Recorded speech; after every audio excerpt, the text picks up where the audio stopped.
నమస్తే, this is Shaurya. Welcome to our channel. ఈ రోజు మనతో పాటు సీనియర్ జర్నలిస్ట్ దాము బాలాజీ గారు ఉన్నారు. వారితో మాట్లాడు. నమస్తే సార్. నమస్తే. సార్, రెహమాన్ ఆయన ఈ మధ్య కాలంలోనే ఆయనకి కరెక్ట్ గా సాంగ్స్ ఇవ్వడం లేదు, అంటే ఛాన్సెస్ ఇవ్వడం లేదు అని చెప్పేసి మతానికి సంబంధించిన ఇష్యూలు లేవనెత్తారు.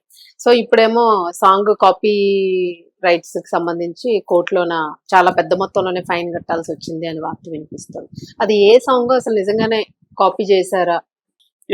ఏ మన ఇళయరాజా తర్వాత సౌత్ ఇండియా నుంచి నేషనల్ లెవెల్లో ఇళయరాజా దాటి పాపులర్ అయింది ఎవరంటే ఏఆర్ రెహమాన్. ప్రతి ఇంటిల్లిపాది వినే సాంగ్స్ ఎవరంటే ఏఆర్ రెహమాన్ ఇప్పటికి కూడా.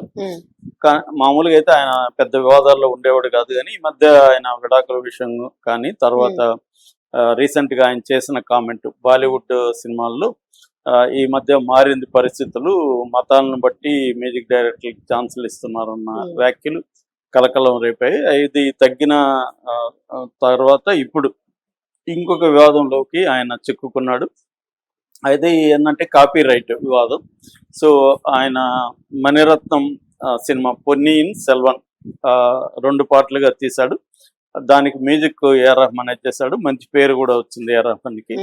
సో రెండో పార్ట్లో ఒక పాట ఉంటది, అది వీర రాజ వీర సోర దూర సోర అనే పాట స్టార్ట్ అవుతుంది. జయం రవి శోభిత వీళ్ళిద్దరి బ్యాక్ డ్రాప్ లో సాంగ్ వస్తుంది అనమాట. సో అక్కడ జయం రవి పొన్నియిన్ సెల్వం క్యారెక్టర్ జయం రవి చేశాడు. సో ఆ జయం రవి లవర్ గా శోభిత ధూళిపాల చేసింది. సో వాళ్ళిద్దరి బ్యాక్ డ్రాప్ లో ఆ సాంగ్ పిక్చరైజేషన్ ఉంటుంది, వండర్ఫుల్ గా ఉంటుంది సాంగ్ అనేది. ఇప్పుడు ఆ సాంగ్ కాపీ కొట్టాడు అని చెప్పి ఫయాజ్ వసీద్దీన్ ఠాకర్ అనే ఒక క్లాసికల్ సింగర్ ఉన్నాడు. ఆయన ఢిల్లీ హైకోర్టులో కేసు 2023లో ఢిల్లీ హైకోర్టులో పిటిషన్ వేశాడు. ఇది మా నాన్న వాళ్ళు కాపీ, వాళ్ళ నాన్న సాంగ్ అది. నాసిర్ ఫయజుద్దీన్ ఠాకర్ అండ్ జగరుద్దీన్ ఠాకర్ బ్రదర్స్ వాళ్ళిద్దరు, నాన్న చిన్నాన్న వాళ్ళిద్దరి కంపోజిషన్ అది. శివస్తుతి ఆ కంపోజిషన్. ఆ శివస్తుతిలో నుంచే ఆ కంపోజిషన్ యాజ్ ఇట్ ఈజ్ గా లేపారు. ఆ కంపోజిషన్ లో శివ శైవ శైవ యోగి మహాదేవ అనే సాంగ్ అది యూట్యూబ్ లో ఉంటది. సో నేను విన్నాను, 2 వింటే సిమిలర్ గా అనిపించాను నాకు కూడా. సో అంటే నేను మ్యూజిక్ ఎక్స్పర్ట్ ని కాదు, కానీ సిమిలర్ మామూలుగా వింటే సిమిలర్ గా అనిపిస్తా ఉన్నాయి. సో దీని మీద ఢిల్లీ హైకోర్టు సింగిల్ జడ్జి ఒక తీర్పు ఇచ్చాడు. అదేంటంటే కాపీ కొట్టిన మాట వాస్తవమే కాబట్టి 2 కోట్లు డిపాజిట్ చేయాలి ఏఆర్ రెహమాన్. తర్వాత ఈ సినిమా ఎక్కడెక్కడ ఉన్నా లేకపోతే ఈ పాట ఎక్కడ ఉన్నా అందులో క్రెడిట్స్ మార్చాలి. ఈ పాట బేస్డ్ ఆన్ శివస్తుతి సంగ్ బై వీళ్ళిద్దరి టాకర్స్ పేర్లు వేసి చెయ్యాలి అనేది ఇచ్చింది. దీని మీద ఏఆర్ రెహమాన్ న్యాయవాది అభిషేక్ మను సింఘ్వి ఆయన మళ్ళీ అప్పీల్కి వెళ్ళాడు, బెంచ్కి వెళ్ళాడు. ఢిల్లీ హైకోర్టు బెంచ్ ఏమో ఏఆర్ రెహమాన్కి అనుకూలంగా తీర్పిచ్చింది. అంటే ఆయన టాకర్ వేసిన పిటిషన్ కొట్టేసి ఇది కాపీ సాంగ్ కాదు. ఏఆర్ రెహమాన్ ఏం వాదించాడు, ఏఆర్ రెహమాన్ తరపున అభిషేక్ ఏం వాదించాడంటే ఇది ధృపద్ సంగీత శైలిలో ఉంటది శివస్తుతి అనేది. ఇది దీని నుంచి నేను కాపీ కొట్టలేదు, ఇది పాశ్చాత్య సంగీతాన్ని బేస్ చేసుకొని శివస్తుతి కూడా ఉంది. సో ఇది ఎప్పటి నుంచో ఉంది, పబ్లిక్ డొమైన్ లో ఉన్న దాని మీద ఎవరికేమి పేటెంట్లు కానీ రైట్స్ కాపీ రైట్స్ ఉండవు.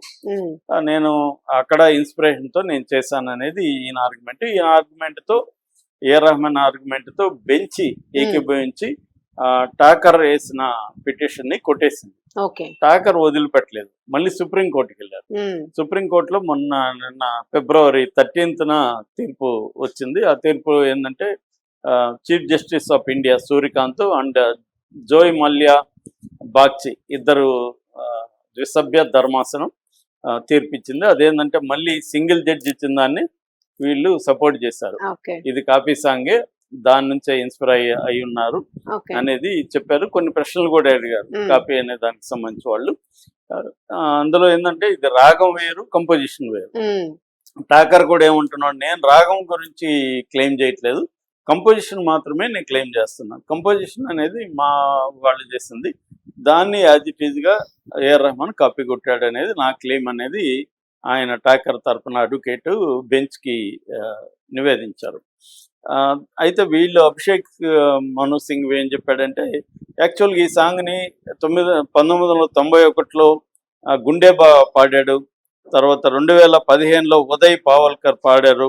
2017లో నిర్మలా దవే పాడింది. 2023లో కబీర్ గురుమ్ అనే ఆయన పాడారు. వీళ్ళంతా పాడినప్పుడు ఇతను కేసు పెట్టలేదు. ఇప్పుడు సినిమాలో వాడితే కేసు పెట్టారు అనేది వీళ్ళ ఆర్గ్యుమెంట్. సో దానికి టాకర్ అనేది ఏమంటే, నేను వాళ్ళు పాడింది ఓన్లీ రాగం తీసుకున్నారు, మీరు కంపోజిషన్ తీసుకున్నారు, పాట యాజ్ ఇట్ ఈజ్ గా కంపోజిషన్ తీసుకున్నారు, వాళ్ళు రాగాన్ని తీసుకుని వాళ్ళు కంపోజిషన్ వేరే చేసుకున్నారు, మీరు కంపోజిషన్ కాపీ కొట్టారు అనేది ఈయన చెప్పేది. రాగం అంటే అది ఎవరిది కాదు, ఎప్పటి నుంచో వస్తున్నది. ఆ రాగంలో అనేక సాంగ్స్ వస్తాయి, కానీ మీరు కంపోజిషన్ ని మా వాళ్ళ కంపోజిషన్ తీసుకున్నారు అనేది ఆయన క్లెయిమ్. అదంతా విన్నాక సుప్రీంకోర్టు జడ్జి ఈ బెంచి సింగిల్ జడ్జి ఇచ్చిన ఢిల్లీ సింగిల్ జడ్జి ఇచ్చిన తీర్పునే సమర్థిస్తూ 2 కోట్లు డిపాజిట్ చేయాల్సిందే, అట్లాగే క్లెయిమ్స్ వేయాల్సిందే. కాకపోతే మళ్ళీ కౌంటర్ వేసే దానికి కూడా ఏఆర్ రెహమాన్కి ఒక ఛాయిస్ ఇస్తూ ఫిబ్రవరి 20కి పోస్ట్ పోన్ చేశారు. సో ఫిబ్రవరి 20న మళ్ళీ దీని మీద అప్పీల్కి వెళ్ళడానికి, కౌంటర్ వేయడానికి, వీళ్ళ వాదనలు వినిపించడానికి స్కోప్ అయితే ఉంది. కాకపోతే ఏంటంటే ఏం జరిగినా కూడా ఏఆర్ రెహమాన్కి అయితే ఫైన్ పడే అవకాశం అయితే కనిపిస్తుంది. కాకపోతే ఈ మధ్య ఈ కాపీరైట్ ఇష్యూస్ ఇంతకుముందు ఉండేవి కాదు. ఇంతకుముందు మనకి మామూలుగా మ్యూజిక్ డైరెక్టర్ కి డబ్బులు ఇస్తాడు నిర్మాత, మ్యూజిక్ డైరెక్టర్ పాటలు చేస్తాడు. ఆ తర్వాత ఆ పాటల్ని ఎలాగంతా వాడినా అది ఇంకా ఈ మ్యూజిక్ డైరెక్టర్ పట్టించుకునేవాడు కాదు, మన డబ్బులు మనకు వచ్చేస్తాయి అని వదిలేసేవాడు. కానీ దీని తేనె తొట్టిని లేపింది ఎవరు? ఇళయరాజా. ఇళయరాజా అయింది చివరికి బాలసుబ్రహ్మణ్యం, ఆయన క్లోజ్ ఫ్రెండ్. ఆయన పాడితే కూడా ఒప్పుకోలేదు. ఆయన స్టేజ్ మీద పాడితే కూడా నాకు కాపీరైట్ కి డబ్బులు ఇవ్వాలని చెప్పాడు. అలాగే ఆయన కేసులు వేయడం మొదలు పెట్టాడు. ఆ మధ్య కూడా గుడ్ బ్యాడ్ అగ్లీలో 3 పాటలు వాడి నాకు 5 కోట్లు ఇవ్వాలని ఆయన 2021లో కేసు పెట్టాడు. సో ఇలాగా ఇళయరాజా ఎప్పుడైతే తీసుకొచ్చాడో అసలు కాపీరైట్ చట్టం ఏం చెప్తుంది అనేది జనాలకి, ఎవరికి కాపీరైట్ చట్టం అండర్స్టాండింగ్ ఉండదు, ఎవడు ఫాలో కాదు. సినిమా ఇండస్ట్రీ అంతా మామూలుగా ఎక్కువ భాగం చిన్న అగ్రిమెంట్ల మీద నడిచిపోతూ ఉంటది. అదేమి స్టాంప్ పేపర్ అగ్రిమెంట్, దానికి నోటరీ ఇవేమి ఉండవు. సినిమా ఏంటంటే ప్రొడ్యూసర్ ఒక ఫార్మేట్ పెట్టుకుంటాడు, ఆ ఫార్మేట్ లో అందరి దగ్గర సంతకాలు తీసుకుంటాడు. ఈ మధ్య ముంబై కార్పొరేట్ వాళ్ళు ఎంటర్ అయిన సినిమా ఇండస్ట్రీలో వాళ్ళు మాత్రం లీగల్ గా స్టాంప్ పేపర్ రాసుకొని ఒక 20-30 పేజీలు ఉంటది అగ్రిమెంట్. అవి ఎవడు చదవలేడు, చదివిన అర్థం కాదు, అలా ఉంటది అనమాట. అలా రాస్తారు వాళ్ళు. సో అలా అంత పగడ్బందీగా రాయించుకుంటున్నారు ఈ మధ్య కాలంలో, ఈ గొడవలు వస్తాయని.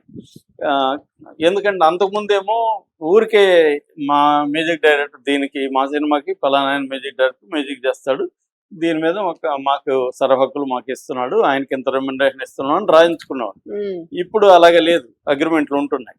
కానీ ఒకప్పుడు ఉన్న దానివల్ల ఏమవుతుందంటే ఇక్కడ మ్యూజిక్ కంపెనీ ఉంటుంది, కంపెనీకి రైట్స్ ఇస్తారు, మ్యూజిక్ కంపెనీకి, ఆడియో కంపెనీకి, ప్రొడ్యూసర్కి ఉంటుంది, తర్వాత మ్యూజిక్ డైరెక్టర్కి, సింగర్కి, ఇలాగ అందరికి దాని మీద హక్కులు ఉంటాయి. ఈ కన్ఫ్యూజన్ ఉందన్నమాట, దేని హక్కులు ఎవరికి ఉంటాయి. సో ఇప్పుడు ఇళయరాజా ఎప్పుడైతే కేసులు పెట్టాడో అసలు కాపీరైట్ చట్టం ఏం చెప్తుంది అది చెప్తున్నారు. ఇళయరాజా తరపున శరవణన్ అనే అడ్వకేట్ ఆయన ఎక్స్ప్లెయిన్ చేసింది ఏంటంటే, మామూలుగా ఒక సినిమాకి మ్యూజిక్ చేస్తాడు ఇళయరాజా, ఒక సినిమాకి చేశాడు, ఇళయరాజాకి వాళ్ళు డబ్బులు ఇచ్చారు, సినిమాకి ఇచ్చేసినాక ప్రొడ్యూసర్కి సినిమాని ఎలాగన్నా వాడుకునే హక్కు ఉంటుంది. కానీ సాంగులు విడిగా వాడుకుంటే అది ఆ సాంగులు విడిగా వాడుకున్నప్పుడు ఇళయరాజాకే రైట్స్ ఉంటాయి అనేది కాపీరైట్ చెప్తుంది.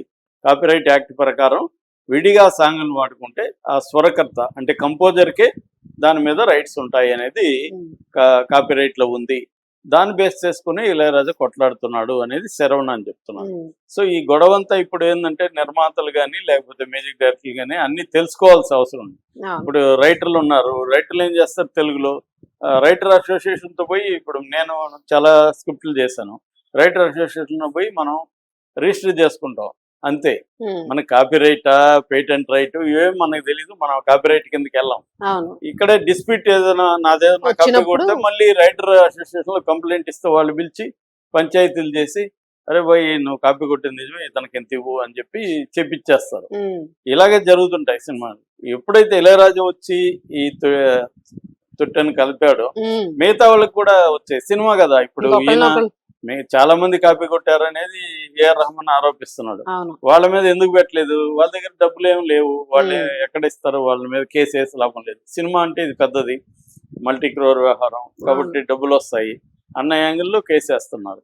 కాబట్టి ఇప్పుడు మ్యూజిక్ డైరెక్టర్లు అయినా రైటర్లు అయినా అందరూ కూడా కాపీ రైట్ కింద కూడా మన వర్క్ని నమోదు చేయించుకోవాలి, ఉమ్, కాపీ రైట్ చేయించుకోవాలి. అవును.